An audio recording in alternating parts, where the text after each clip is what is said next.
Hello, everyone, and welcome to another edition of TEDXcellence, the show in which intelligence and incoherence collide. Primarily my intelligence and their incoherence. And I come to you live from my Corona bunker on the moon with Dogcat Fox, a Pepperjack, and all of you. Hello, everyone. Welcome to Saturday. Sagacious Saturday, I guess. Sure, why not? It is also Independence Day, the day in which we thank Will Smith that we're all still alive after the alien invasion of 1996, 7, something like that. I don't know. It doesn't matter. We're all fine. Just never talk about resurgence. Just never talk about resurgence. And who is joining me for this spectacular day of festivities and TEDxing? Well, that would be Adonis Bartolote, hello. Functional, hello. Asian Hippie, hello. Old Guy Gamer, hello. Keeverdam, hello. Down the list, Mr. Adam, hello. Somnunion Nation, hello. Dark Alile, hello. Ophelia the Happy Red Panda, hello. And then I got to scroll a little bit. Who showed up after that? Oh, well, and then it jumped again, because of course it jumped. Pinkal the Driving Ape Man, thank you so much. Great entertainment for a long family drive. A family drive? I have to watch my language then. Okay. No One Nowhere, hello. Keenan, hello. Healer Owned, hello. Black Belt for Christ, hello. Check Your Logic, hello. Crimson Tiger, hello. The gayest person on YouTube, thank you so much. One, please. One you shall have. Gunfox61, hello. Thrashy, hello. Stefan Tyler, hello. That One Servant of Satania, hello. Let's see. His Kitten, hello. And then chat jumped again. Lady Gopher, hello. Mike Savage, blarg. You're Ridiculous Lunatic, hello. Frosted Glass, hello. Aloysius Fudpucker, hello. The Luke Skywalker 2, hello. Sabian 187, hello. Hearst Gravegear, hello. Sar Jim, hello. Eric Grunstadter, hello. Decode, hello. Mr. Joestar, hello. Red Chaos Tree, hello. Oh boy. Oh, and E, hello. John Smith, hello. So first I should note that I have jumbled up the bingo card a little bit. All the squares are the same in the sense that they're all the same entries, but I have shifted some positions just to give a little bit of variety. So link to that revised bingo card is in the description. So I'll give you a minute to get that ready. But what exactly are we talking about today? Well, truth be told, what jumped out to me about this particular TEDx talk was the title, because as you might notice from the title you can see on your screen right now, or that you can see of the title of the video itself, it mashes up two concepts I hadn't considered would be or could be mashed up before, and that is responding restoratively to toxic masculinity. Responding restoratively to toxic masculinity. And of course, as we all know, when I hear the word restorative these days, especially in relation to TEDx, I think of restorative justice. So I thought, is this where men have to sit down with themselves or with society to explain the inherent crime of their gender or something? I don't know. That's what makes me so curious to find out, how exactly do you respond restoratively to an accusation of inherent gender flaw? That's sort of the meaning behind my thumbnail that says gracious vilification. It's just like, I'm going to be very diplomatic about the fact that you're just bad to the bone, you know, without any George Thorogood involved, actually. But that's a joke for those of you that know what I was joking about. So, yeah, that's where we're at, guys. A couple more hellos before we begin. Emerald, hello. The Useless Rebel, hello. Et Sidinternerant, hello. Okay. So, per usual, I'm going to start off with a couple of seconds for sound test. You guys tell me if you can hear it, and then we'll continue and see exactly what it is we're talking about. I am so excited to be here today. I'm excited that you're excited. Oh, woo. Gave myself a little bit more Jack than pepper in that one today. Woo. Let's see. 5x5, good buddy says functional. No one nowhere gives me a thumbs up. His kitten says sound good. Asian hippie says sounds good. Gunfox61, you sound good, scribe. I do? I'm often told I sound like Jordan Peterson or Kermit the Frog's older brother. It's not exactly a compliment, I don't think, but oh well, I'll survive. Thank you, Lady Gopher, for the red thumbs up. Da, Tovarish. All right, so she's excited to be here. I'm excited too. Let's all be excited together. Bingo cards at the ready. To talk about dismantling toxic masculinity. Well, she said the word toxic, so let us circle toxic and free space. All right, dismantling toxic masculinity. I hope she defines toxic masculinity for us because it's difficult to know what we're dismantling unless we know what we're dismantling. Right. Quick note, though, a lot of times when I start talking about toxic masculinity, people hear me say that masculinity is bad or men are bad. Yeah, that is kind of the implication, since you don't qualify specific actions as toxic, just masculinity as toxic, which covers a whole range of behaviors and attributes to men without being specific. So, yeah, it does sound like that, doesn't it? And that's actually very, very, very different than how I feel. In fact, my work in this field is motivated by a deep sense of love and empathy. Then why use the phrase toxic masculinity? If the phrase does not equate to how you feel, why use it to express what you're talking about? Or have I missed something? Both deep respect for masculinity and love and empathy for the men in my life. So, except that they're inherently toxic. Except that's not how exactly that I feel, but that's what I'm going to say. Just want to make sure I'm clear on that. We're almost at word salad, and we're not even a minute into this thing. I'm actually tempted to circle word salad on that one. So let's just be clear about that. You weren't clear about anything. You were clear about nothing. Okay? If you're going to start off your talk using a buzz phrase, and it's not a new buzz phrase, so I can't circle that one, using a buzz phrase as an umbrella description of something, and then back off and say, well, it's not what I really mean, you're not being clear. You're actually being quite opaque. Thank you. That's not my jam. That's not your jam. So when I talk about toxic masculinity, what I'm talking about is a series of narrow and unrealistic expectations that we hold men and people assigned male at birth in our culture to. People assigned male at birth, so they aren't actually men? Or there is no definitive gender for anybody? It's just the flip of the coin by the doctor, I guess, at the time? Okay. Unrealistic expectations. What is an unrealistic expectation that you will say that she represents the society she's thinking of? What is the unrealistic expectation that you are holding me to? Because I am a man. I am masculine in one way, shape, or form. So you tell me what is being unrealistically expected of me. I'm curious to know.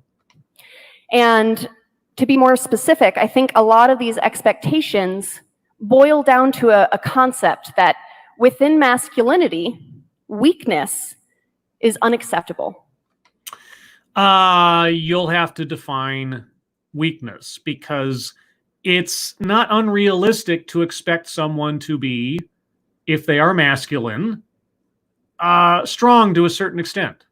I mean, first you have sexual dimorphism, which on average, men are more muscular than women. They are more physically empowered than women. That's because of biological differences between the sexes. It does not denote a higher quality of person.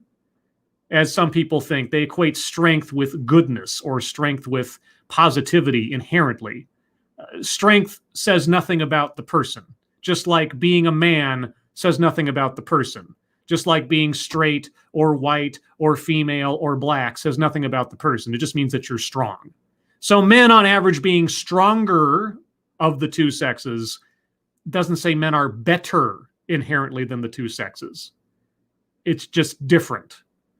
Something that we really need to get past, in my opinion. Thank you, Frosted Glass. Now, give post-op Richard Spencer a chance. Jesus. But anyway, being strong. It's not that men are expected to be strong. It's just that men are stronger. But of course, what do you mean by strength? Do you mean physical strength? Then yes, on average, men are stronger. If they are not stronger, if they are somehow, let's say thin or slight or weak or something, and weak of body, not necessarily of character, we have to make these distinctions, it is not usual. It does not say anything about the person, but it is not usual to see a man who is weaker on average than a woman physically. That's all there is to it. So it's not an expectation of this is something they have to achieve. It's more like I see a man and I see them fall outside of the general sort of sense of what a man looks like or how a man behaves. Not because that makes them a bad person. And so, physical strength, sure. Now, do you mean strength of character? That's different. I don't know what she's talking about. I'm just going through all the possibilities here because that's how my mind works. Thank you, Jordan Edwardson. Happy 4th, Stribe. I'm the 4th Stribe?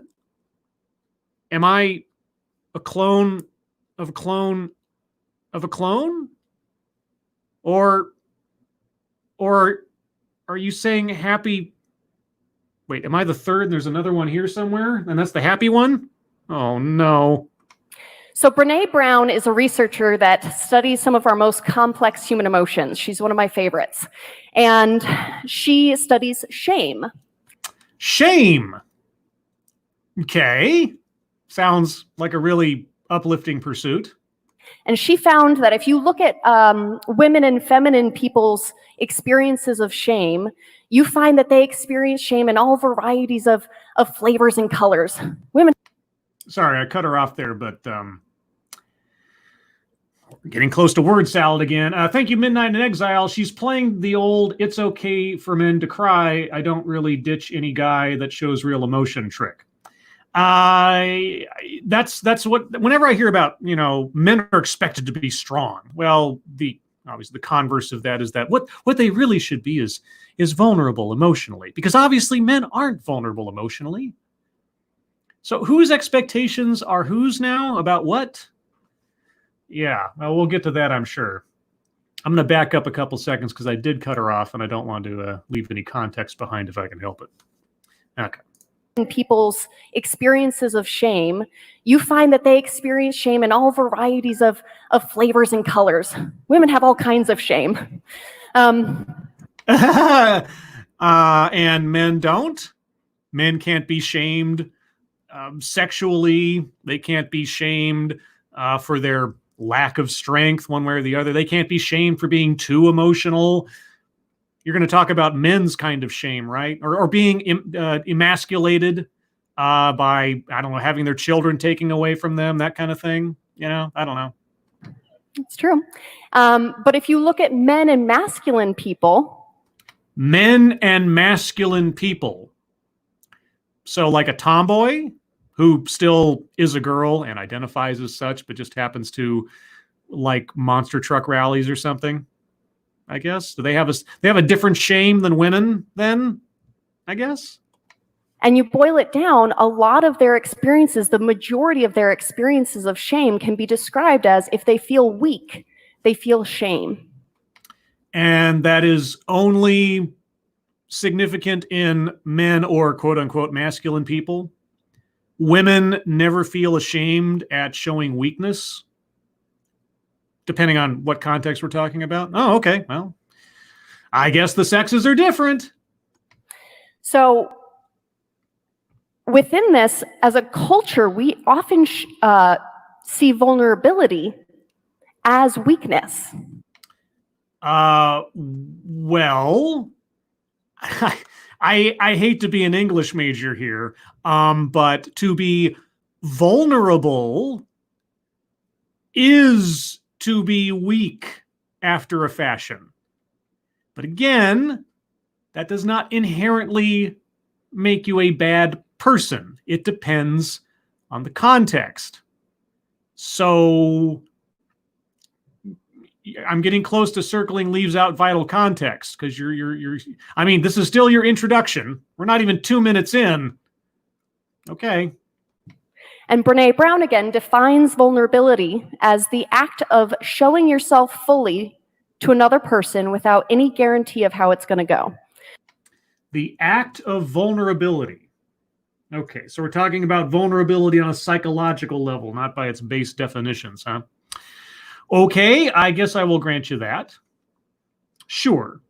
Being vulnerable, opening yourself up to someone else, taking a risk. Sure. Men don't know how to do that, right? Or men are not expected to do that. And women always do that. Or am I misunderstanding you? So it's scary, it's excruciating to do. And she also found in her research that if people are going to connect with other people in an important and intimate way, vulnerability is absolutely essential. Really? Being honest and open with someone else is how you form strong connections with someone else? Even if that honesty reveals your deepest secrets or presents you as open to harm in the off chance that someone decides to take your honesty the wrong way or to take advantage of you because really being open and honest? Golly gee, I'm learning so many things today. And so in a lot of ways, we're taking the tools away from men and masculine people to connect to other folks. Whoa, what? What? Okay, so let me get this straight. Society expects men to be strong, not weak. And so, as a society, we are preventing men from making connections with people because our expectations prevent them from opening up. Is society only made up of one gender? Do people not fall in love with? Are men unable to be honest about themselves inherently? I was under the impression that you weren't vilifying and condescending the entire concept of masculinity at the top of this, even though you use the phrase toxic masculinity, because it sounds like inherently men are flawed. They're not only flawed as a nature of what they are, but they're forced to be flawed by our flawed vision of men because they're flawed. They need to be strong and not weak, and weak and strength. I'm circling word salad. Even if I'm not quite there yet, I'm pretty sure we're going to be there by the end of it. Also, let's see. Benevolent condescension. You know, we're going to get to the point where men just can't help it. They're victims or something. Let's see. Plays victim. Well, she hasn't played victim yet, and that's really what that goes to. Takes credit for something done by others. No. White supremacy privilege. No. Childhood or family anecdote, not yet. Microaggression, no. Wage gap, no. Patriarchy, no, not yet. But it could be implied later on. Attempt to coin new buzzword phrase, no. Toxic masculinity, I'm not going to attribute to her. That's not systemic institutional, not that I know of. Anecdote that probably never happened, no. Leaves out vital context. I'm probably going to circle that before the end of this. Speaker should not be in current occupation or position. I have no idea what she does, so I couldn't say. Marginalization, no. School to prison pipeline, no. Make something about race, sex, etc. for no reason. We'll probably get there. Rape culture, no. Feminism, not explicitly yet. Equity, no. A list, not yet. Cultural appropriation, no. And gratuitous pausing for effect. Not as of yet. Okay, just a review. Let's continue. And so in the place of vulnerability, what is left is that the idea that men should always be dominant and in control. Okay. And who says that? Who wants men to be dominant and in control most of the time? Who look to men to take care of problems, provide for families, take the risks that others will not, carry the load, literally or figuratively, that others will not? Who expects that of men most of the time? And we see this in a lot of the areas in the social scripts that men fill within our cultural institutions and organizations and even families. Well, she brought up institutions, so I'm going to circle systemic institutional, because that's being used as a talking point. The idea that, men are the head of household and men are the bosses and men should always be in control, which it sounds cliche, but if you think about the images that you see day in and day out, how many of them model and replicate that idea, it's amazing. It's also amazing how women, on average, expect that to be the case, expect men to be a provider, expect men to be a good father, expect men to be the one in control of things. It's also reflective in so many other areas of our life. It's not a judgment against women, it's just how men and women behave differently. They have different expectations of themselves and of each other. Now, why aren't there more female CEOs in the Fortune 500? Is it because of sexism? Or is it because of different choices made in life? Well, obviously it's sexism, because what otherwise could be the answer? Not that men and women are inherently different, which of course is what our speaker is saying, but obviously because it's sexism. And because society is forcing men to be CEOs and forcing women to not be CEOs or something, right?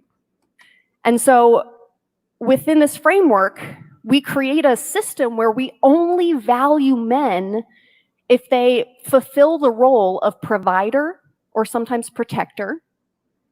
And in a way, this also shoehorns women and feminine people into being stuck in the role of caregiver. So it really freezes people as opposed to giving them access to diverse opportunities that actually fit their internal unique character. Oh, okay. So none of these things are the results of personal choices or free will. They're all forced upon everyone. Everyone is a victim of society. Okay, I'm going to circle plays victim. None of these things are reflective of natural inclinations. It's society making us act this way. It's society making us expect certain things from certain people in certain situations. Right? So men shouldn't be expected to be providers and protectors.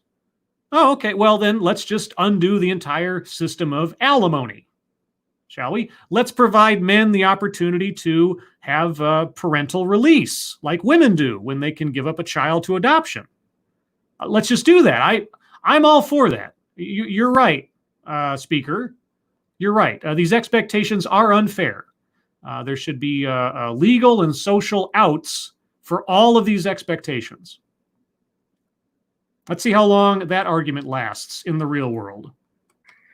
Thank you. That's an applause line? Okay. Overwhelmingly, how I see people experiencing living in a culture that furthers these narrow expectations is that it feels like constant pressure. Feels like.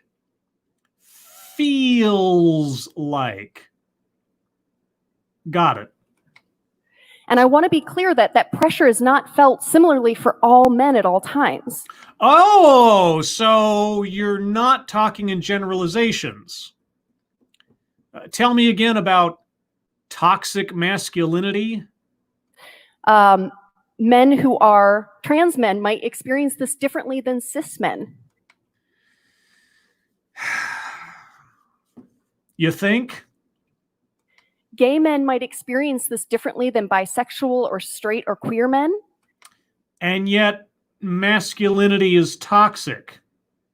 Full stop. Right?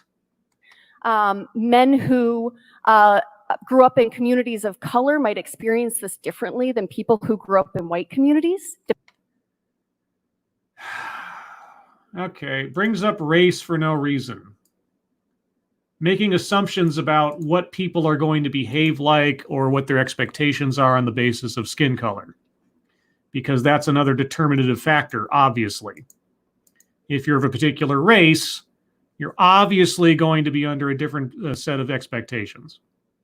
Okay.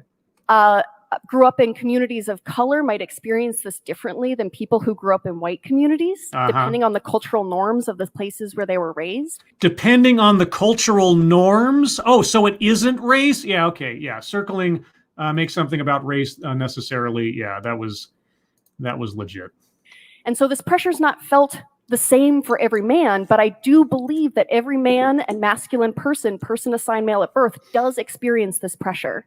You believe. Feels like believe. And you, now I don't know what our speaker considers themselves, but regardless, our speaker has absolutely no idea how anyone else experiences the world. But I digress. And I think as a community, as a culture, we've taught people to respond to this pressure by developing some coping mechanisms that don't always work awesome. Oh, coping mechanisms that don't always work on. Is this the toxic of the toxic masculinity? Please tell me more about how men think. Person who is not male. No matter what you might feel about yourself. Just tell me. So if it's not acceptable to be vulnerable. It is acceptable to be vulnerable. It is not necessarily productive to be out of control of one's vulnerability. I think that's the distinction most people don't seem to make in these kind of conversations. Vulnerability does not mean out of control. And it is not a desirable trait in men to be out of control of their emotions. Being in control of one's emotions is not the same of being bereft of emotion. I don't know how many times I've had to point that out. At least several videos worth. I think one of the coping mechanisms we've taught men is that when they're feeling vulnerable, because that's part of being a human. Which obviously men are flawed humans since they don't know how to be vulnerable, right? Just by implication, I'm just saying men aren't quite human. That there's really only two acceptable emotional responses. Oh, two. Well, two makes a list, so I'm going to circle a list. It's a short list, but it's a list. Men can either be angry, or they can isolate themselves. Oh, those are my only two options, huh? Angry or isolation in place of being vulnerable. Those are my only two options. I can't be vulnerable, so either I get angry or I isolate myself. Got it. And so we can see how anger operates in our culture. And of course, women never get angry. And women never isolate themselves.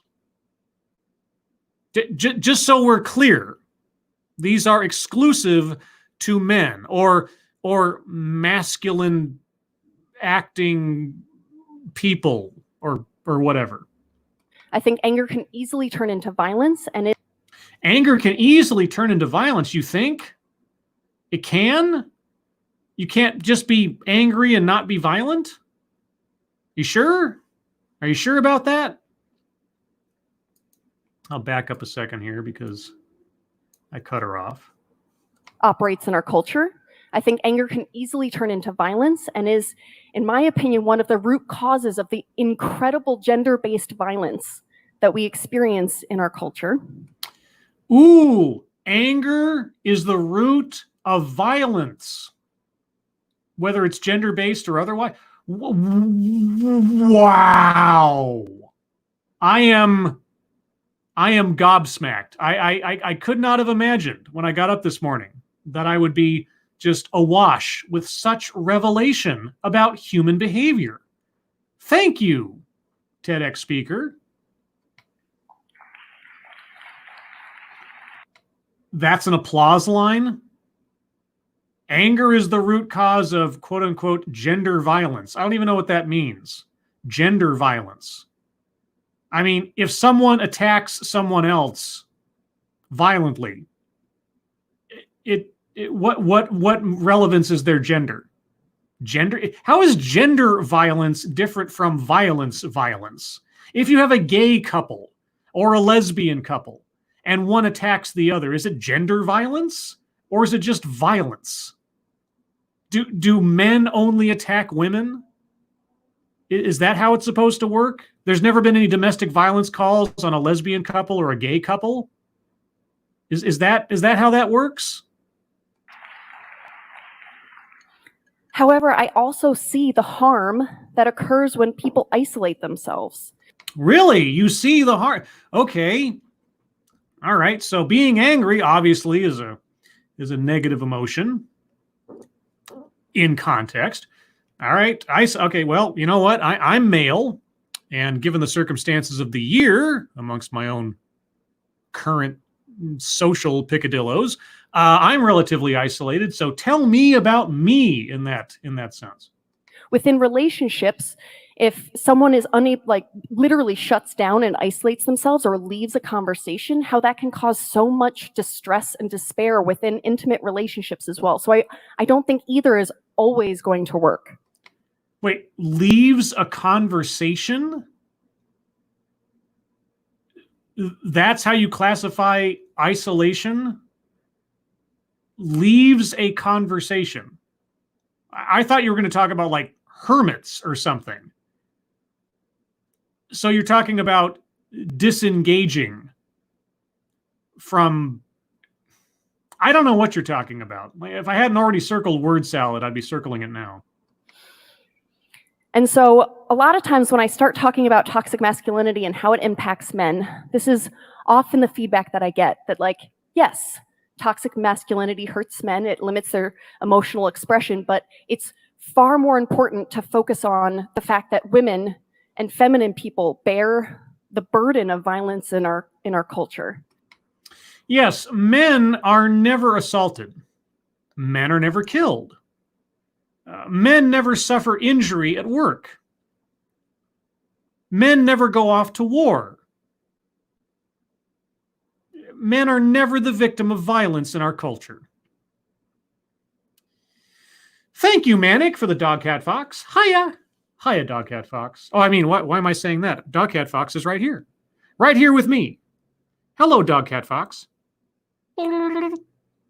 That's the sound that a dog cat fox makes. It's kind of a combination of things. Yeah, maybe it's the moon's gravity. I don't know. This does something to the vocal cords. Let's read this. Toxic masculinity hurts men, but there's a big difference between women dealing with the constant threat of being raped, beaten, and killed by the men in their lives, and men not being able to cry. By extension, I'm going to circle rape culture. In fact, I think this might be the first time in any TEDx where I've circled rape culture. But yeah, there you go. Yeah, you know, toxic masculinity, guys. All men have it, and women suffer the most when it comes to violence in the world.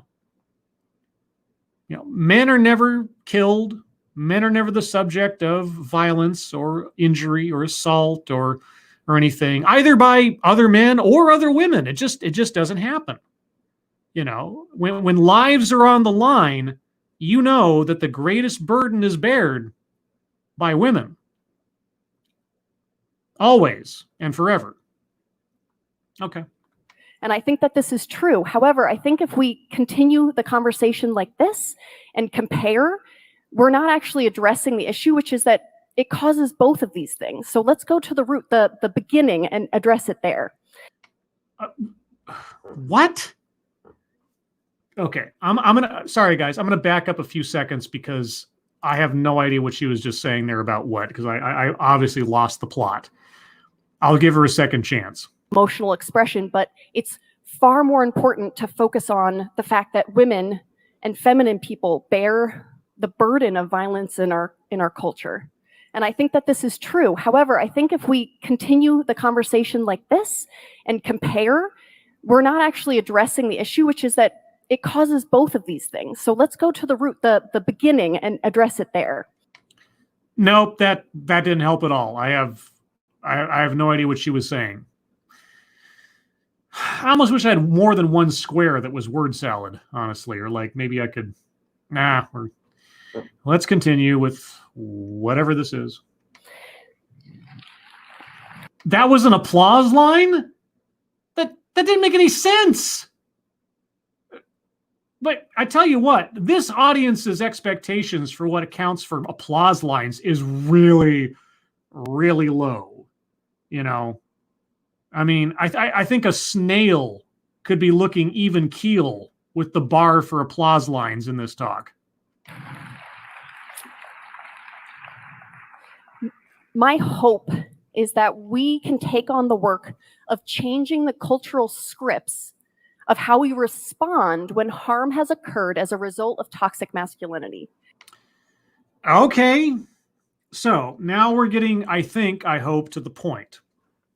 So, as I've said in several other TEDx talks, and I will reiterate again, even if I do not agree or fully understand a speaker when they're talking about the problem they're trying to address, there's at least two elements that have to occur for there to be at least a successful presentation. And that is, you have to clearly articulate the problem. Even if your articulation comes from a dimension of reality that I don't live in, but you at least have to articulate the problem. Hopefully clearly, but at least to some extent. And then you have to offer a solution to the problem. Again, hopefully clearly to some extent. Now, has she articulated the problem clearly? As we get to the point where she's, I assume, getting to where she's going to start talking about solutions to the problem. Not really. Not really. Just some very, very broad, generalized notions about bad behavior that can be attributed to men, but is not exclusive to men, sort of. And also a misunderstanding, as seems to be common, between control of one's emotions versus a lack of emotion or vulnerability.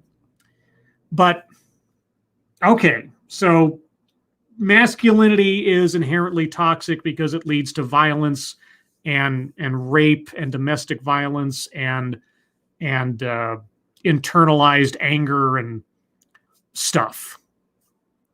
Or those who are masculine identifying, or however she put it, which means that biological women can also be susceptible to this simply on the basis of a belief in oneself, I guess. Okay. Now we're going to get to the, again, I'm assuming, solutions or advice on how to confront these problems. I'm all ears. And for me, what I'm talking about when I say cultural scripts are the conversations that we have in our heads, with our friends, in our community, and at a cultural level. They often fit into these large patterns. And the patterns that I see currently when we have conversations around harm that has occurred as a result of toxic masculinity is that we have them within the framework of retributive justice. Retributive justice. Okay, well, you all, or at least those of you that have watched this series for a while now, you'll be familiar with the term restorative justice. Retributive justice? Sorry, that was the Pepperjack talking. I'm circling attempt to coin new buzzword, buzz phrase. I have not heard that phrase before, I don't believe. Retributive justice. Thank you, Asian Hippie, with the nope. Well, I don't know if it's a nope. I don't know what retributive justice is. So we're one square away from a bingo. Do you think she'll bring up white supremacy or privilege at some point? If she does, we're off to the races. No pun intended. But okay, retributive justice. What is retributive justice? And so retributive justice is the idea that if harm has occurred, the correct way to respond is to punish the person who has caused harm. Oh, okay. So maybe it's not a new concept, but that phrase is one I hadn't heard before. At least not in that way. Because I was thinking retributive. Okay, so retributive justice is you do a wrong thing and you punish that wrong thing in order to try and correct that behavior for the future. You know, spanking a kid who's done wrong, or taking away their, I don't know, what is it today? Their smartphone, their tablet, their Fortnite account, something like that. Grounding someone, detention, and on and on. Okay, so punishing someone for the crime they committed, however you calculate that crime, is retributive justice. That's not a new concept. I hadn't heard it put that way before. Okay, I'll leave it up to you guys, chat. Chat, do you think that that's a new buzzword / buzz phrase, or is she just giving a name to something that is relatively common? Because I'm willing to take back that circle because I don't know if that technically counts. So you guys tell me again. I'm gonna mess up this name. Orcole Di Stefano. What kind of bingo is this again? Well, there's a bingo card link in the description to the bingo card we use for these shows. At least this current version of the bingo card. So that's that. So if you need a reference for what it is, seems common to me. So Stefan Tyler, yeah, you know what? I'm going to take it back because that wasn't some new crazy concept. And honestly, if I think about it a little bit, that's probably a relatively common notion. So it's not. She's not trying to coin a new white fragility here with that one. So I've taken that one back. I'll entertain arguments to the contrary after the presentation is done, but for now, I'm taking it back. And within our culture, the punishment that we reach for most quickly is exile, to disconnect someone from the harm that was occurred. So this occurs at a systems level. Literally, our justice system incarcerates people at an alarming rate. Oh, an alarming rate. Is that not in tempo with the amount of crimes committed or not? Are we going to get into some mass incarceration conspiracy theory stuff here? Retributive justice, punishment, disconnection, exile. Yeah, imprisonment. Or if you want to descend down the level of things in a social environment, you are exiled. You're no longer welcome here because you did XYZ. Sure, that is kind of how we as humans handle people who cause harm to others unjustly. They're no longer popular. They're no longer wanted around as a result of that. But, okay, so retributive justice is the incorrect way to confront toxic masculinity. All right, so you're not going to send them away for being male. What are you going to do? And it also happens, however, in community settings. I see this all the time. When someone is said to have caused harm or is accused of causing harm, all of a sudden that person becomes socially isolated. People step back and don't step in to offer care to that person or support in figuring out how to be different. Right. So when you find somebody in your community that is a violent drunk, when you find somebody in your community that is a serial rapist, obviously the best thing and wisest thing to do is to step in to try to offer therapy to that person. Well, we're getting a twofer here. Like I said, I wasn't sure where this was going, but I guess there's only one direction when you start talking about restorative practices. So Yeah. Tell me about the serial domestic abuser and how you should therapy that person rather than get them away from people they might harm. Do tell. And so for me, it's absolutely essential that we start thinking about how we're having these conversations from inside of our heads to larger community structures. And I think we should adopt restorative justice practices. Really? Restorative justice practices towards toxic masculinity. Now, if she's going to talk about assault or rape or any of those other sort of domestic level injustices, and I'm not making light of domestic level injustices, if she's going to talk about those things and those are inherently toxically masculine, then again, obviously no woman would ever commit such atrocities. It's only about being a man. And we have to confront men who obviously engage in these behaviors because they're men with restorative practices wherein we don't punish them, but we try to therapy them by having their victims sit down with them to talk it out. Those serial domestic abusers should be sitting down with their victims to talk it out rather than separating them and keeping the serial domestic abuser away from their victim. I wonder if this is going to be one of those situations where like the extreme of the ideology paints oneself into a corner of actually advocating for a lack of justice rather than a different kind of justice. So, yay. That's an applause line? Hell, I should make that the alternate title to the stream. That's an applause line? Within a restorative framework, this is one that centers harm. So instead of centering the person that caused harm, it actually looks to respond to the harm that was caused. Centers harm. So the harm is some kind of abstract, separate from the person who caused it. Responds to the ephemeral notion of what was done to someone.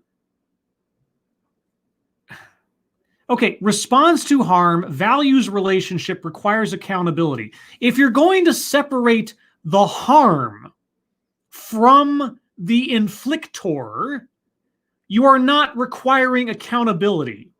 You are calling the harm a separation from the person who inflicted it. In fact, you're probably separating it from the person who experienced it. What are you talking about? Requires accountability. Does accountability involve separation from the victim? As in disconnection or exile? Values the relationship. The relationship of what? The abuser to the abused? And is that a healthy relationship? And I love the fact that retributive was cut off and that E is on a second line up there because who cares about editing practices when making your PowerPoint presentation? But that aside, really? Maybe I'm misunderstanding. Maybe she's going to explain. But she's already separated the concept of the harm from the inflictor and the inflictee. So maybe I'm not misunderstanding. I'm going to back up a little bit just for clarity here. Harm. So instead of centering the person that caused harm, it actually looks to respond to the harm that was caused and to heal it. Do you mean actually like giving attention to the victim and not caring about the condition of the person inflicting the harm? Because I could see that. I could see making the priority responding to the victim first rather than caring about the feelings or the condition of the person who inflicted the harm. I could see that. I could agree with that to a certain extent. I don't think that's what you're saying, though, because it doesn't sound like that's what you're saying. It is a framework that values relationships and holds the idea that if a person caused harm, they are still worthy of receiving care and support. They shouldn't get cut off from those things because they caused harm. Oh, okay. So if you have a parent, and I'm not going to assign a gender to this parent because, as we all know, us thinking people, it doesn't matter if you're male or female because you can still cause harm in a family relationship. If you are a parent and you inflict harm upon your children, well, we don't want to separate the person inflicting harm from the people experiencing harm. No, we want to find a way to repair that relationship, between the abusive parent and the child, or the abusive spouse and the other spouse. Right? This is a relationship worth saving because at its core, it's still a relationship. Even if it's not healthy, even if it's led to abuse, even if someone is the villain and someone else is the victim. Now, we have to find a way to, to kiss and make up.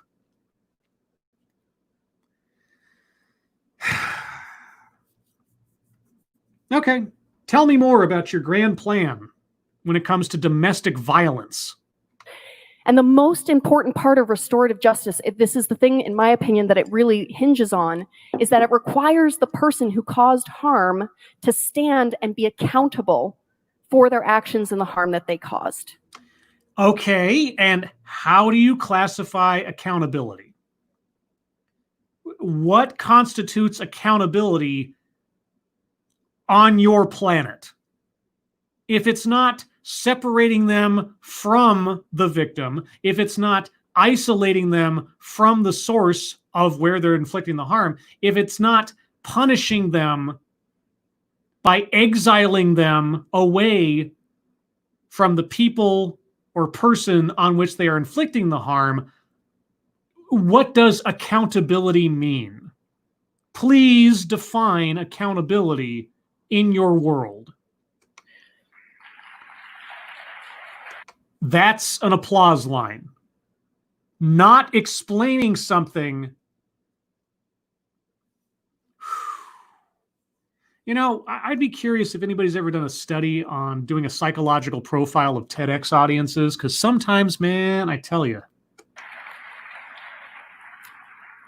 And standing and being accountable for your actions, as I'm sure you all have experienced in your own lives, can be very, very, very difficult and hard work. It depends on the person, I suppose. And also you have to quantify what you mean by accountability.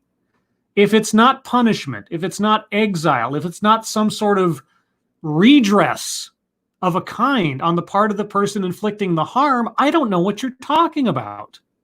It requires a lot of internal strength. And so this is, in my opinion, why toxic masculinity, it is the time now to have this conversation, because we as a culture are poised in a way that we have never been before in order to have these conversations productively and to create change. Whoa, wait. Being accountable requires internal strength. The expectation of strength in men is a bad one. We have to encourage vulnerability in men. Men are obviously the only source of domestic violence and infliction of harm.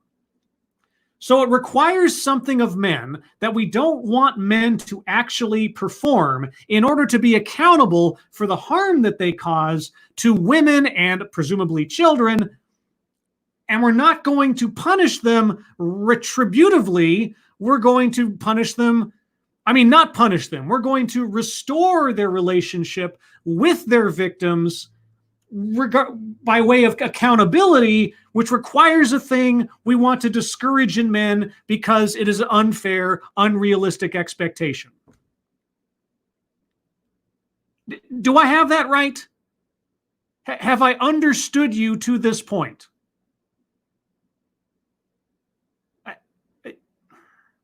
Chat, have I missed something here? Really. And again, I'm just focusing on what she is saying. Her view on things, the world that she has presented. Have I missed something? where that last statement was not a grand contradiction of everything she's put forward to this point? Okay, and again, if I had another square called word salad, I certainly would circle it. Well, I'm getting some positive feedback from chat, so at least for the moment, I'll feel validated. The Me Too movement was... The Me... Okay, let me back up a bit because I did cut her off. The Me Too movement. So Harvey Weinstein should be, or should have been, I should say. I don't recall when this talk was originally made, but obviously after 2017 or thereabouts. Okay, so Harvey Weinstein should not be in prison right now. He should have been treated through a restorative justice model. Wait a second. I know this is an odd observation. Why is it on the projection here, the E at the end of retributive is in the right place, but in the close-up we had earlier, it was cut off onto the second line?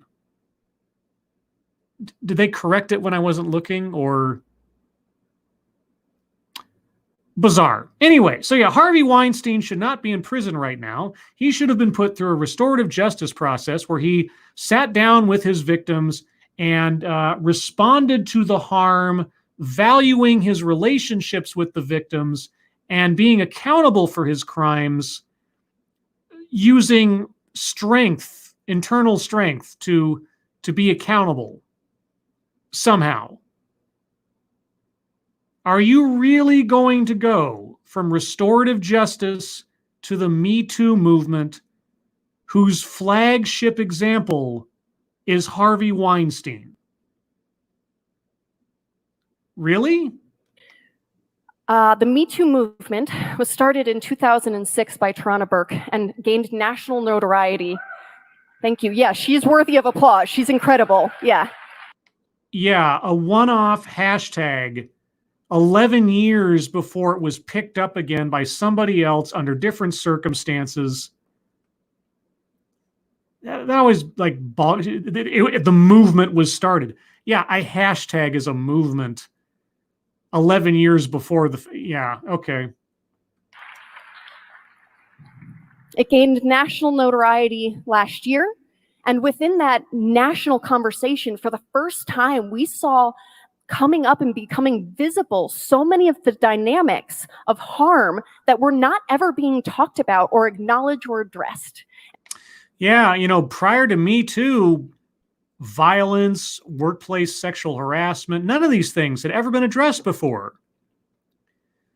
You know what the real thing was? And I said this at the time when Harvey Weinstein was first implicated in all this. I said on Lords of the Night, I said, you know, Harvey Weinstein is such a giant figure in Hollywood that if he's coming down, everybody else is vulnerable, you know? Because if you take a shot at the king and you take down the king, no one is safe. And so he was just the linchpin. He was sort of the keystone that fell, and a whole bunch of other stuff that everybody already knew and everybody already had suspicions about. And as we found out, everybody already tolerated to that point, women included, suddenly came out. And I'm not saying it's inherently a bad thing. I'm just saying that there are a whole lot of hypocrites out there who are only after the fact saying how bad people are. They stayed silent for years and decades and allowed these guys to operate the way they did without any resistance. And the very few that spoke up, yeah, they got penalized for it, unfortunately, by the same culture and the same people who came out after the fact saying, oh, I knew all along. I knew all along. I wish I'd said something before, etc., etc. It's not just men that perpetuate this kind of behavior. And it's not just bad people who perpetuate this kind of behavior. It's people out for themselves, more often than not, who care more about their careers than they do about doing the right thing. That's what led to Harvey Weinstein operating for as long as he did. You know? So Anyway, I could go on. Thank you, Point Curation. Meat, ooh, treat yourself to pork chops and steak. You know, given the day, I am kind of hankering some barbecue, but I don't have a barbecue and I can't actually operate a barbecue in my apartment building. So I'm thinking about making a run to the store to find something barbecue-ish after this, but we'll see. You know, it is the 4th of July. I should be eating meat or something American. And so people actually started having conversations. It was incredible. However, one of the things I heard is some of these conversations were from people thinking back into their experience and thinking, you know, was something that I experienced, could I consider that sexual violence or assault?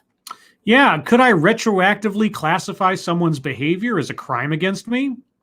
That was the other thing the Me Too movement opened up. A very low bar for violation on the part of men. Anything that could be construed by the quote-unquote victim as having been a slight against them on the basis of their gender or anything else, suddenly completely and totally indicted anyone in their wake. And all they had to do was put it under the umbrella of Me Too. A lot of innocent men were brought to heel under the fear of being Me Too'd. And a lot of relationships, a lot of attempts at social interaction have been chilled or frozen in place as a result of the fear over being Me Too'd. So for all of the legitimate grievances that have been brought up as a result of that event, there has been far, far, far more that are unjustified. And it's a wonder people complain about, why aren't men interacting with women at work anymore? Why are men so afraid? Why are men doing this, that, or the other? Because the bar for accusation is so low. And the reaction from employers, from those on social media, from those in the quote-unquote community, are so hair-trigger that they will completely and totally demonize anyone at the merest accusation of wrongdoing. As if we haven't had enough proof of that so far. So you wonder? Are you curious about that? Even a little? As far as I can tell, then, if she was talking about a year ago, Me Too was a 2017 thing, so this must have been filmed in 2018. So it was still relatively fresh. And maybe there weren't as many stories of false accusations or unjustified vilifications. But, you know, speaking in retrospect, that's me. I know I had bad ramifications afterwards, but I've never had those words to describe my experience. And on another side of that conversation, I saw people doing the intense work of saying, was something that I did harmful to another person?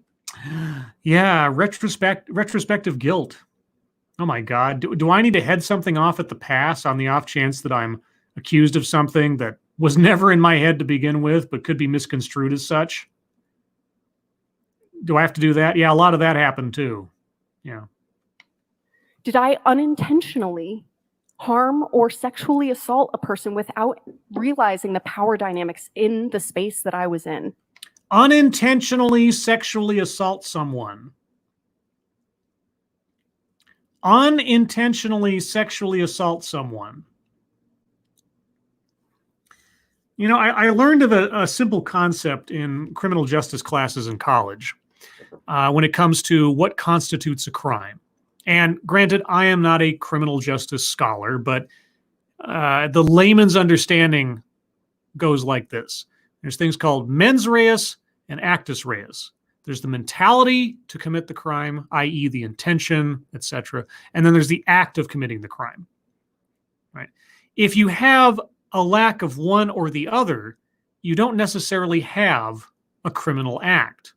Now, of course, this is a generalization. It doesn't apply to everything. But if I lack the intent to do something, like I take an action, but there was absolutely no intention of causing the result of the action. So, for example, I'm speeding down the highway and out of the blue, someone runs out in the middle of the street and I hit them and they die. Okay. Now, My actions, driving the car, effectively using an implement to take someone's life, did occur, right? Can't deny that. The act of taking the life is there. But I wasn't aiming my car at somebody. I did not get out on the road that day intending to hit someone. It was an accident. It was unintentional. Actus reus, yes. Mens reus, no. Is there a crime? No. It's a horrible accident. Unintentionally sexually assaulting someone. I'm not quite sure what that means. But after Me Too hit, oh yeah, a lot of guys out there reviewed a lot of things on the off chance that it might come back to bite them because accusations were flying left and right over anything that could be conceived of as or construed as being an offense. So sure, a lot of guys became paranoid after Me Too, even if it wasn't justified. It's true. These are intense conversations, right? Right. And in order to have them, in order for people over here to be able to stand and be accountable to really interrogate and talk about this, people need to be able to be vulnerable. It is the absolute most important thing right now. And men just don't know how to do that. They don't know how to be vulnerable to admit that they most likely unintentionally, but still committed sexual assault. Hashtag Me Too. We really need to get men to allow themselves to be vulnerable in order to open up and accept the possibility that their unknowing, reflexive, instinctual, toxic masculinity has caused harm, whether they meant to or not. Is that the message I'm meant to get from this? Because that's the message I'm getting from this. And so it's important for me, as a social worker, I have learned that you can't just take something away. You have to put something in its place. You can't just remove something. So instead of saying, stop being toxic, stop being bad, men, I don't think that's working. Really? You're a social worker. Speakers should not be in current occupation or position. If your notion of society is that men are inherently toxic and women are inherently pure, or that women who are masculine are inherently toxic, because you made that strange classification earlier, I'm not sure that your efforts as a social worker, being neutral or fair or coming to every situation, assessing the people as individuals rather than assessing them as their genders or taking sides, not quite sure you'd be effective there. So I'm circling speakers should not be in current occupation or position. It's just a feeling I have. Truly. I think we need to do something different. And so here in Rhode Island and in Providence, this is something that we are trying. Whoa. I'm backing up so I can see that card again. Sorry. Are you interested? Are you invested in being a better partner, better parent, or better person? Join us for the non-toxic masculinity series. Because, of course, the presumption is you are toxic. You're not a good partner. You're not a good parent. You're not a good person inherently because you're toxic and you're masculine. Yeah, again, gracious vilification. You know, even though I hadn't watched this to that point, I think my thumbnail's more accurate as the minutes go on. Rhode Island and in Providence, this is something that we are trying. A group of men in the community that on their own started to take on this work and really started to interrogate within themselves what kind of masculinity they wanted to model and replicate. They came to where I work, the Center for Sexual Pleasure and Health. The Center for Sexual Pleasure and Health, where masculinity is toxic. And it's a center for sexual health. Got it. And they asked us to design a class where it would be a safe space for men to be and start having these conversations. Oh, men who already feel as though they're inherently flawed because of what they are. I can't possibly imagine where they might have gotten that idea. And so this is what, as a group, I have pulled from those conversations about a non-toxic masculinity, what that might look like. Okay, well, tell me, what does a non-toxic masculinity look like? Because you haven't gone into much depth in describing what toxic masculinity actually is. It's still an umbrella term for masculinity et al., unless you narrow it down. And of course, even though you use the phrase at the beginning, you qualified that by saying, I don't think all men are actually evil or something, but you're still using the phrase. So what does a non-toxic masculinity look like? What does a masculinity without the toxicity actually look like? Will you tell us now? I see a bunch of arrows coming out of the phrase. All right, I'm all ears. And first, it's one where it considers communication to be a skill, a valuable skill, and it requires practice. Men have no skills in communication. By dint of their biology, men have no skills in communication.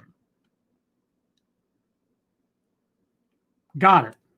And usually when people are learning new skills, a good way to teach people and to support them in that is to... No, not talking about people. Sorry.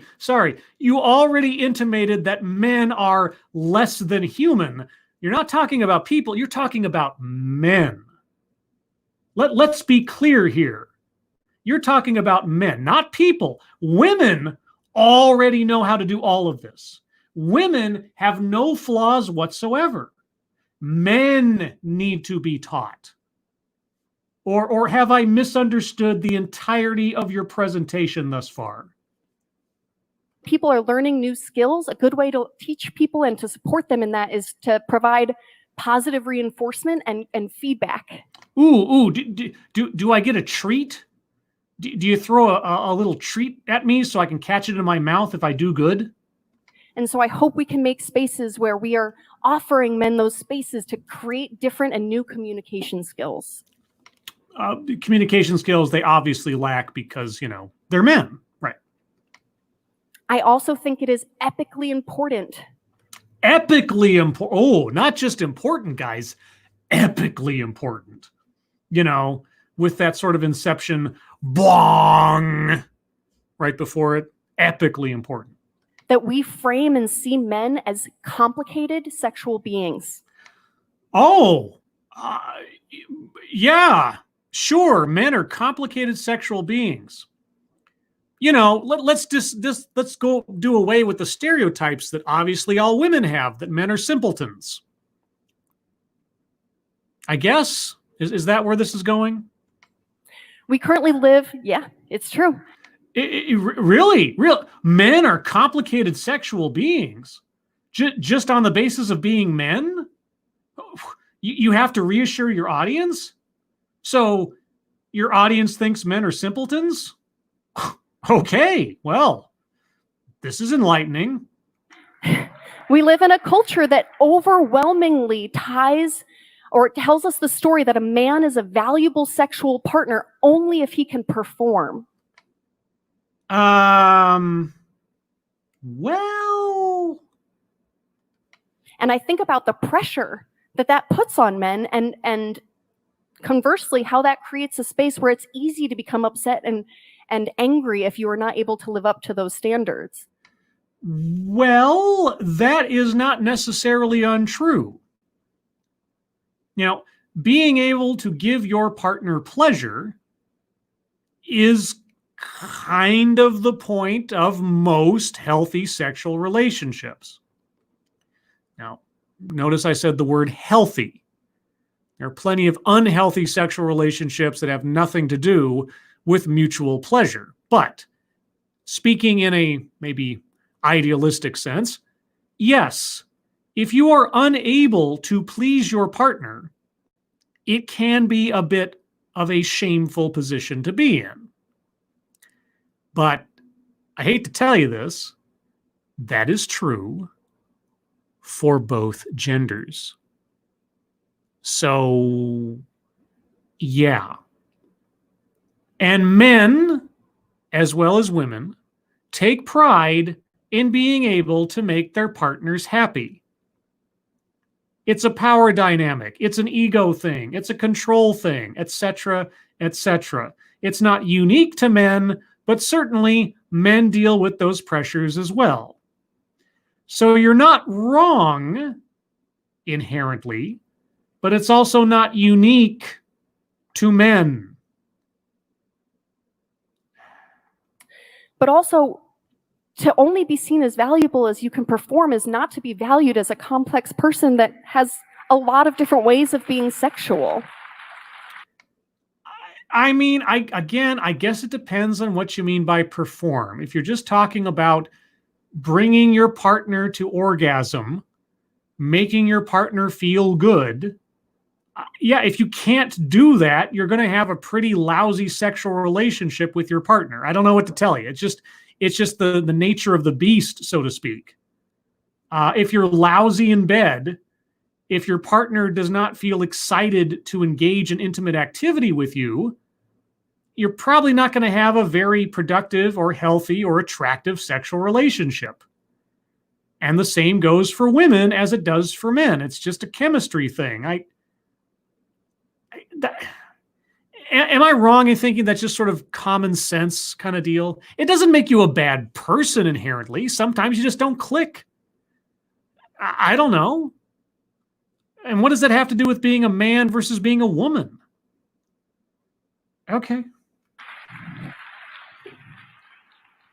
I think that we need to teach very intentionally empathy skills to all the people, but especially to men who feel pressure to fix and solve problems when their partners and friends bring them issues that they're dealing with.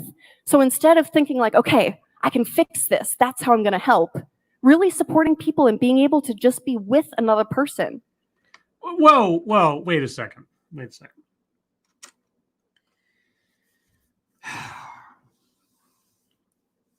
Okay, every relationship is different. It's true.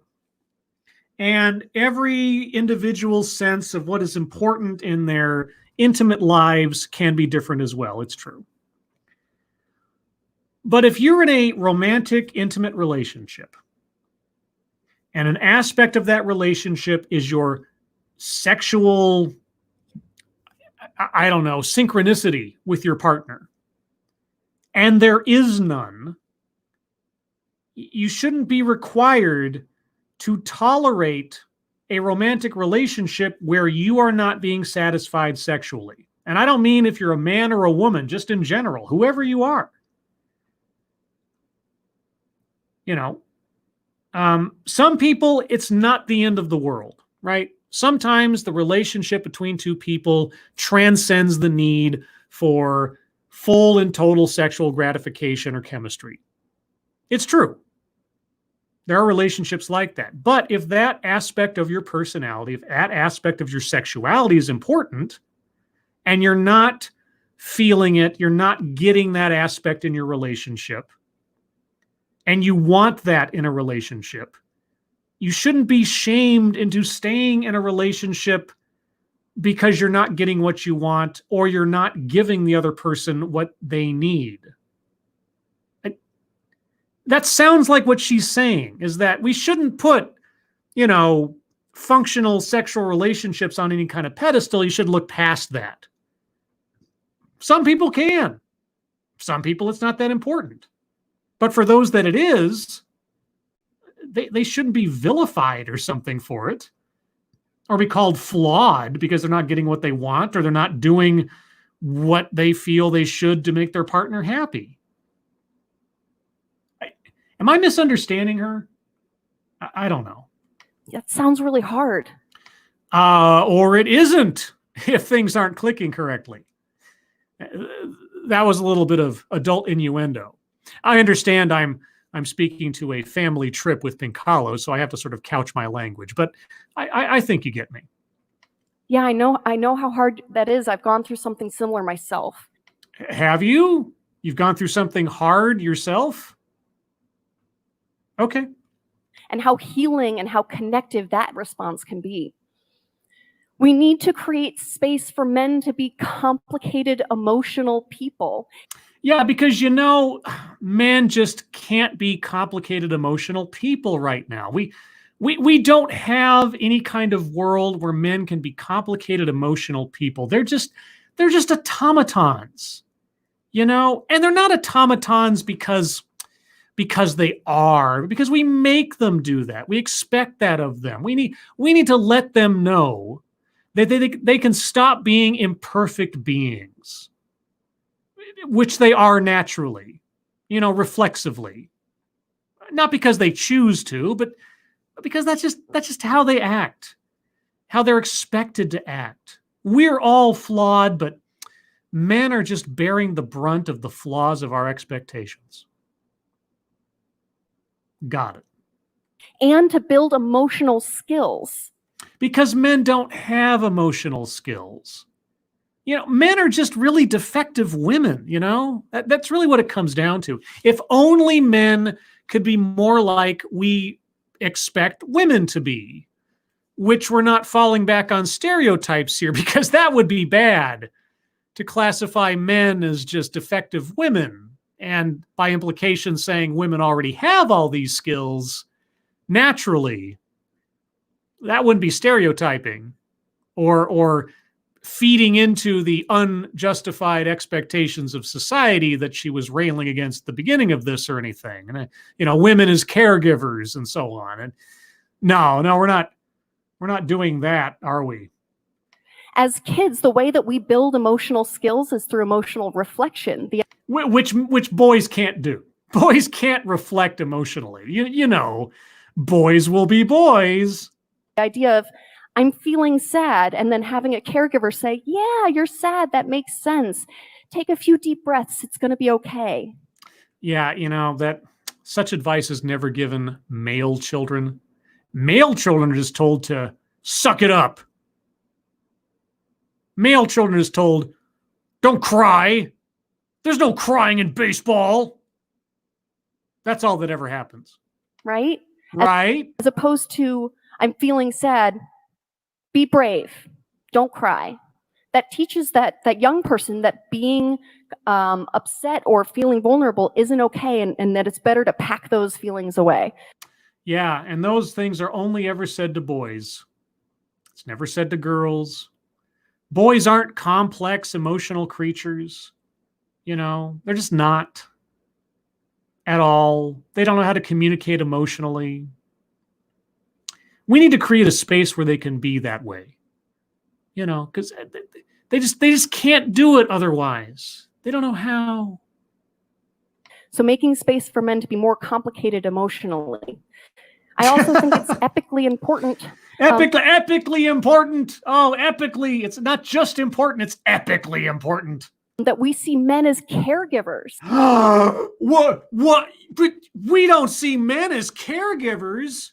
Well, we're not impressed by dads doing good dad stuff. We don't. You're right. God, men aren't caregivers. Men don't protect their families. Men don't raise their children.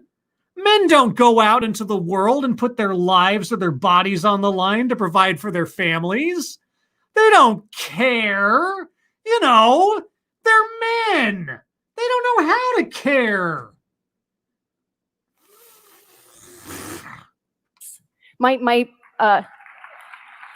My support for paternal leave or for just parental leave is an incredibly important policy. The idea that people who have planned for a child all deserve to be present and all should be considered caregivers for that child. Wow, you know what? That notion, all by its lonesome, isolated, I don't disagree with. Parental leave should apply to parents. Parental consideration should be applied to parents. I don't disagree. But remember when she said earlier how these unrealistic expectations of men include being a protector. How is being a protector not being a caregiver? Might I ask? How that will open up spaces for women and feminine people as well as men and masculine people to be in the roles that fit them best as a person. How is being a provider, the unrealistic expectation of being a provider, not being a caregiver? And finally, I think as a culture, we need to start seeing and framing vulnerability as a strong emotional skill, and recognizing that when people make the choice to be vulnerable, that it required courage and bravery. And even if it doesn't go, because there's no guarantee with vulnerability, even if it doesn't go well, being able to say, yeah, but it was tough, and it took courage for you to stand up and do it in the first place, even if it didn't go the way you were hoping. Yeah, you know, putting yourself out there, opening yourself up to criticism, being vulnerable, taking a risk, none of these things are skills that men possess. Putting yourself on the line, self-sacrifice. No, men do not perform these actions in any way, shape, or form already. They need to be given permission to make themselves vulnerable, to open their hearts, to open their bodies, to open their safety up to the slings and arrows of the world. They don't do that already. They need to be told it's okay. It's okay to take a risk. It's okay to put yourself out there on behalf of other people. It's okay to put your body, your time, your sanity, your labor into the world in order to care give. Because you don't do that already. Obviously, you know, because toxic masculinity. And so I will leave you with the idea that if as a culture we had taken on some of these complicated emotional conversations in our heads, with our partners, with our friends, in our communities. Which obviously have never occurred before, and only now are you suggesting such things. Wow, you're such an innovator. What would our world look like now if we had done this 30 years ago? I don't know. You tell me. You know best. Think about our world right now. What are you clapping for? She's asking you to use your imagination to answer her question, and you're clapping at her? Huh. I think somebody here is doing some emotional labor that they're not being compensated for. Thank you. This is Kyle. This is your brain on feminism. She's never brought up the term. She's never brought up the term. I can't circle that square quite yet. Like I say, I'll take arguments for all the squares after this, but we're almost there.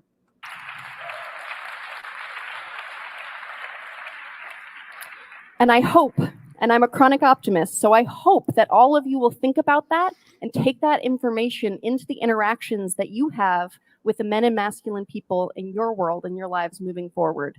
Thank you so much.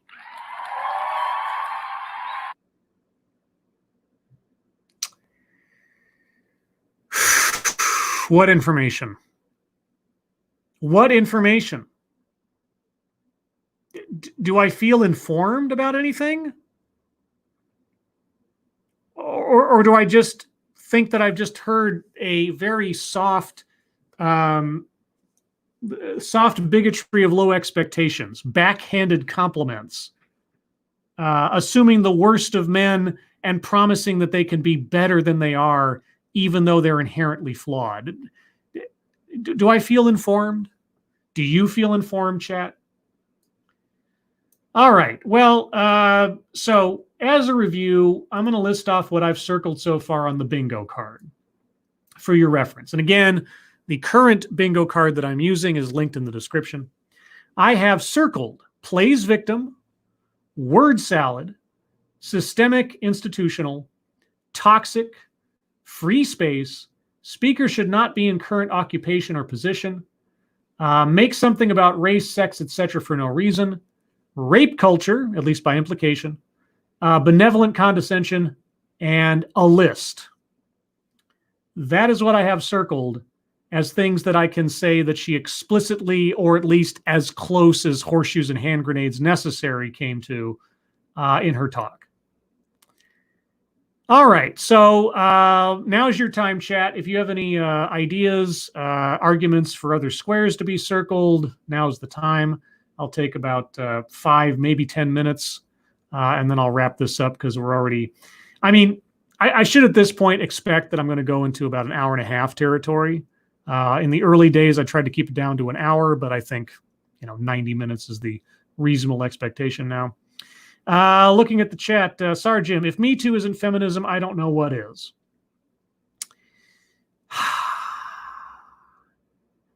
Yeah, that's right on the line. Chat, I'll leave it up to you. Give me a 1 in the chat if you think Me Too equates to feminism. Give me a 2 if you say otherwise. And I'll continue. 90-minute torture system emulation. Well, it's a torture of a kind, but again, this is the thinking that's being put out there. And I think it's beneficial, at least in that regard. That one sermon of Satania. So what I got from this TEDx is that women have unrealistic expectation of masculinity, and men should change in order to not follow those expectations, but follow her expectations instead. Yeah, except the expectations equate to what she was saying men need to do. Like, could we possibly see men as caregivers? Also, it's unreasonable to expect men to be protectors and providers, I guess.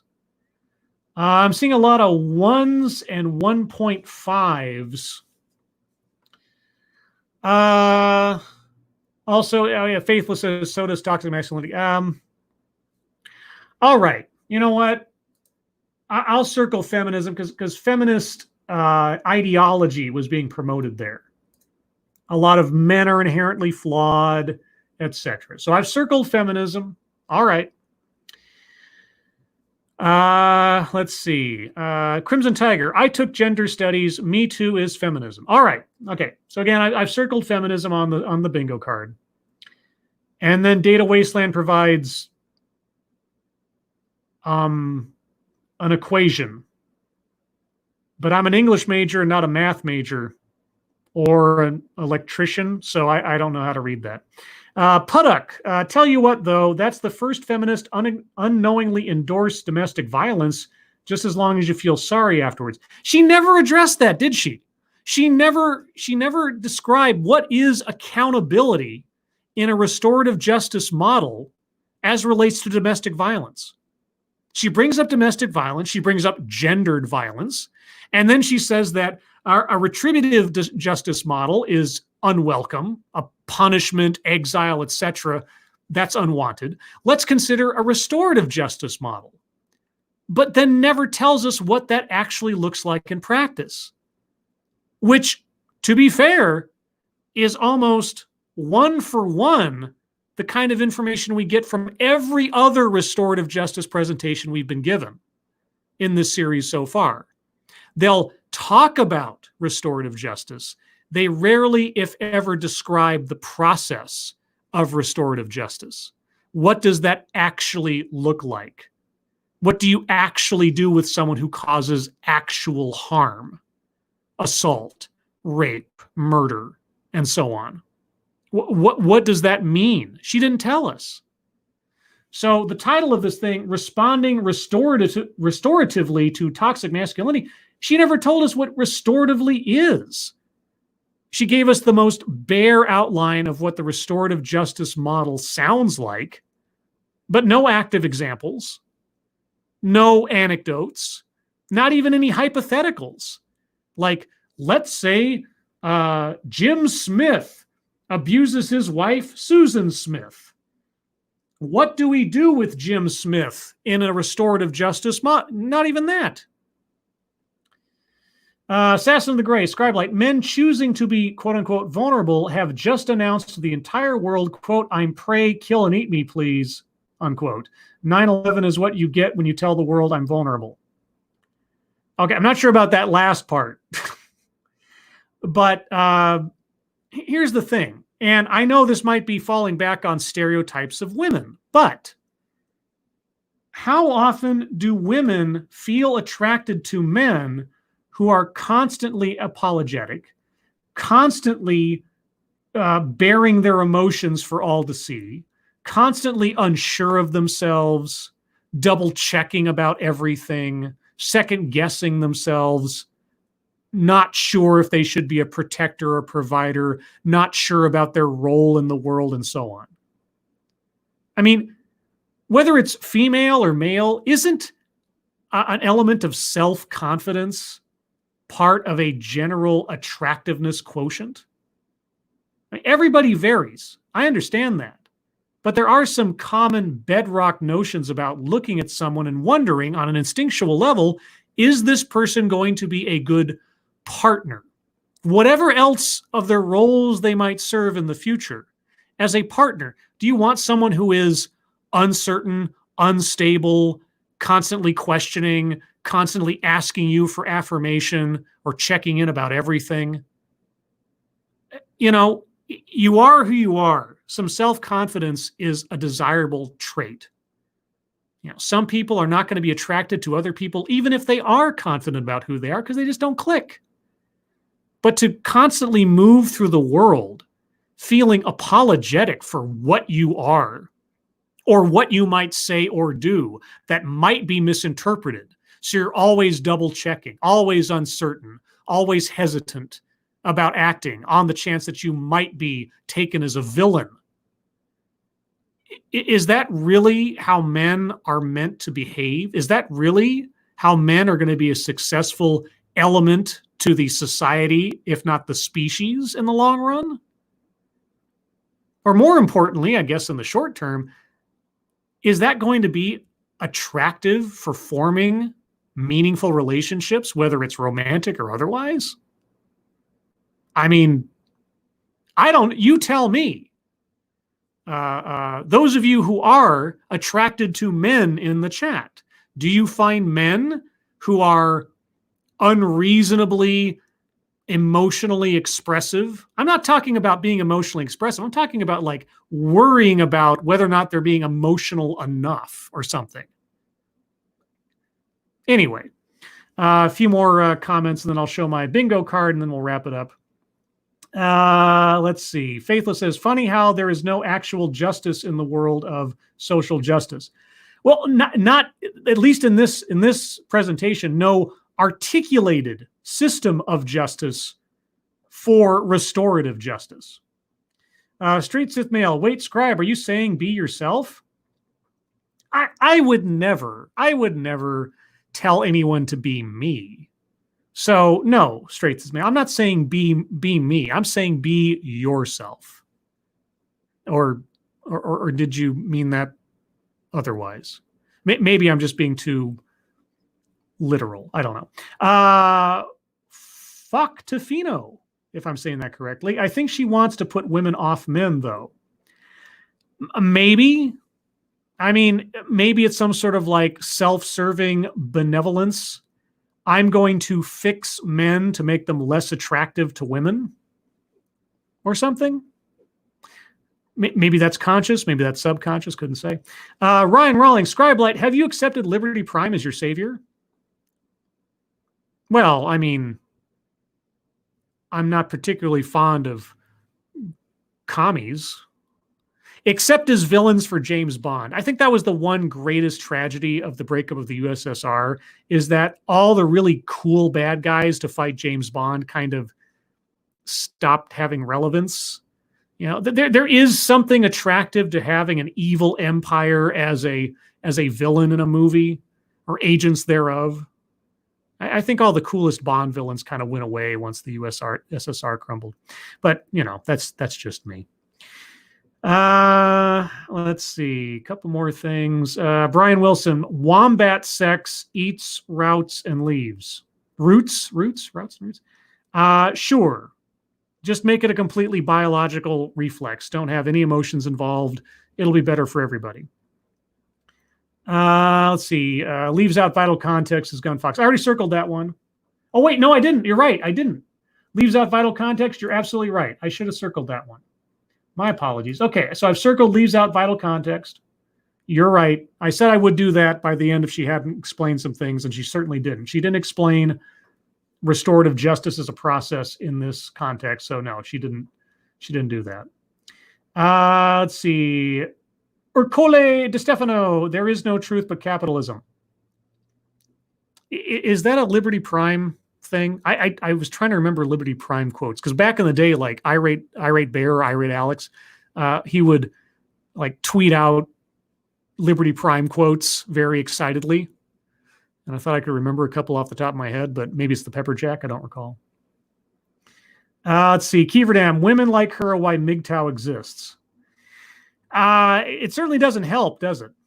I mean, thinking like that is why men are, at least these days, more hesitant to approach women than in times before, on the chance that anything they say or do will be either misconstrued or intentionally qualified as inappropriate, or worse, let's say. And Ryan Rawlings, communism is a temporary setback to the road to freedom. Sounds about right. Okay, well, I think that is going to just about wrap it up, guys. So I'm going to display my bingo card for the record. And then we will call this one closed. Let's see. And while I'm doing that, if you have any other final comments or considerations you'd like to express, please put them in the chat now as I get these windows lined up to display correctly, because that is a trick in and of itself with StreamYards. Get that. And get this. Get that. And there you go. There's my completed bingo card for this TEDx. Let's see. Ercole De Stefano, Fallout rules. Classic Fallout, yes. 76, not so much. Functional. Any big plans for Freedom Day Scribe Light? Well, like I said, I'm thinking about making a trek out to the grocery store and seeing if I can find something barbecue-ish to make for myself, or at least reheat at worst, because I don't have a barbecue myself. Let's see. Assassin of the Gray. Scribelight. Honestly, what woman would want a man like crying Star Wars fan? You know, like I say, I'm not going to begrudge anybody what they're attracted to or what they find romantic in a partner or anything else. Everybody's different. But in a general sense, I wouldn't want to, I mean, just speaking as a man, I wouldn't really find attractive a person who is completely absent of self-confidence, is constantly second-guessing themselves. And don't get me wrong, none of us are perfect. The best of us are still trying to figure out who we are every day that we proceed through life. But at a certain point, you have to have your feet underneath you if you're going to be good for anybody, let alone yourself.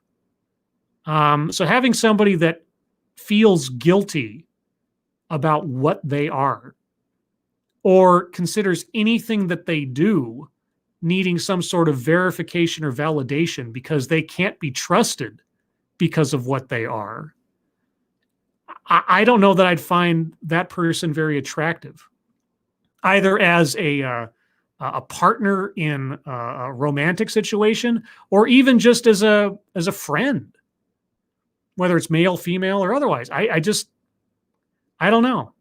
You know, and that's not to say that people who are uncertain of themselves or haven't figured themselves out completely are inherently flawed or bad people.